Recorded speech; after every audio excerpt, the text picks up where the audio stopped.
Đi lì nó sao? Có đẹp của mò. Đi đi tôi chả.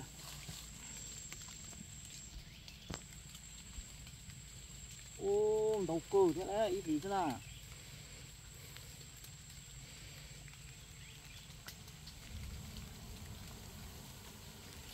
Ô, ít lì thế đấy nó nè.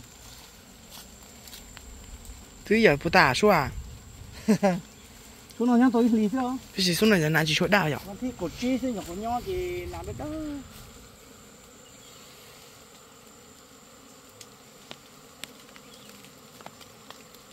Ô, chấm nhiều.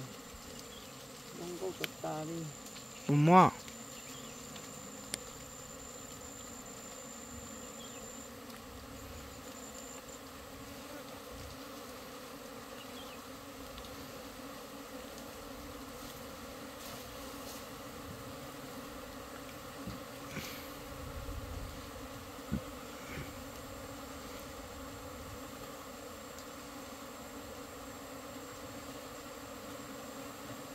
Số nào nhá thì tết thì kia tí lo.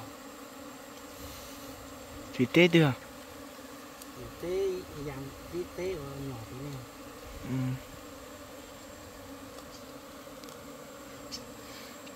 Tu ta chứ muốn bao chứ muốn kia tí lo. Ô, nó đỡ bố à? Bố hả nè. Cho nó đặt thú thì cho nó đỡ bố chứ.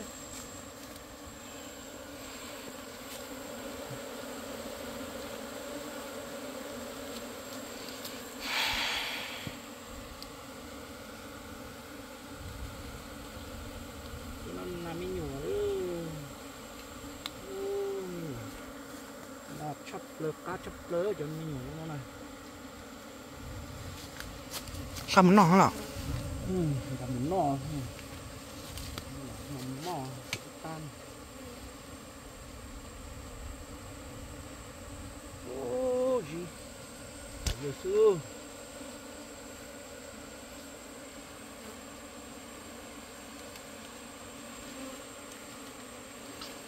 Nó đỡ bố. Ít lì thế này xuống nào.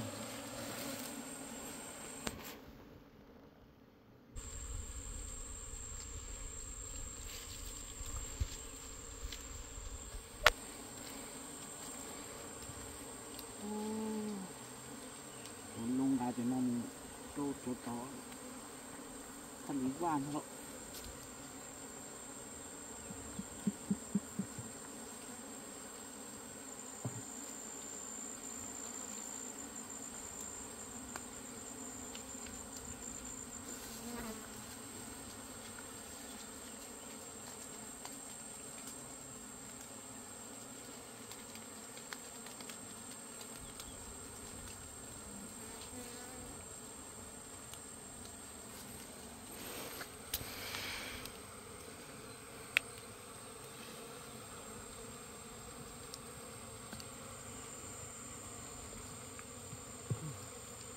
Xuống nó to rồi ha xuống này. Xuống mũ xíu, chỉ là lút thở. Nhỏ lút thở để xem này. Ít xuống mũ. Kia tí sát tí lo nhóc sát tí nữa. Ô, tụi cá chỉ đuôi hả con?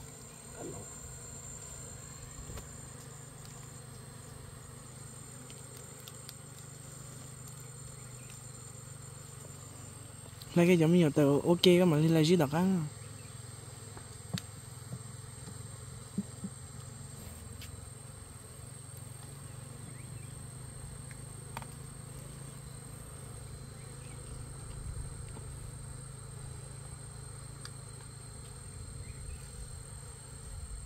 Nó có hé nhóc tí là như vả á.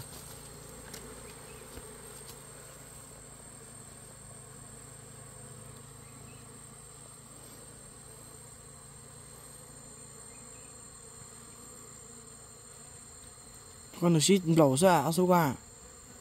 Xin lẩu ra. Lấy cái không nhiều cái tờ lấy cái áo rau tờ lắm rồi.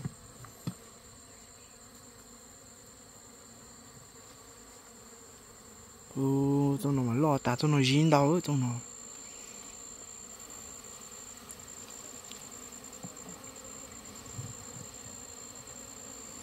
nó phải tổ chứ cắt tỉa ra chứ không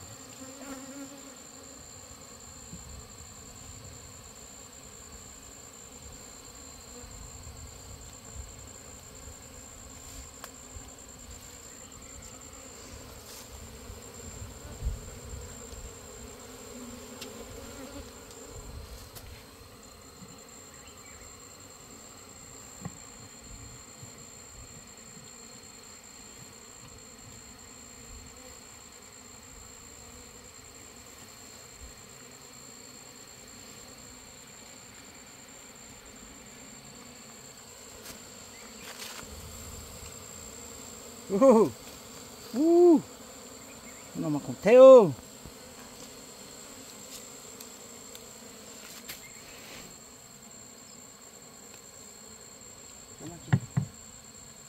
nó có nhiều đi hả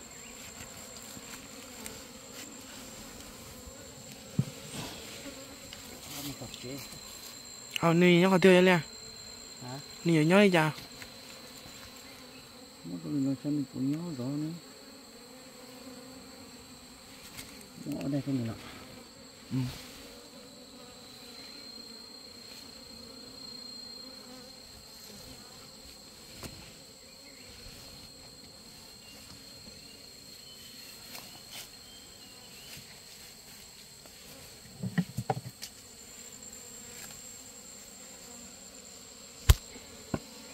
chỉ lấy plong dùng tỏ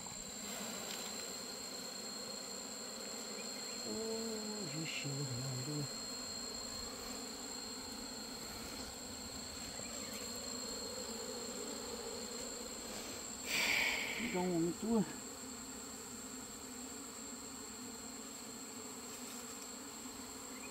ไปสลับ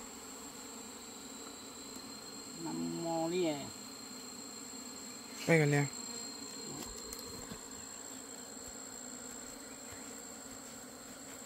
นี่หนังเหรอพ่อ hả คลิปนี่หนังเหรอ thế nào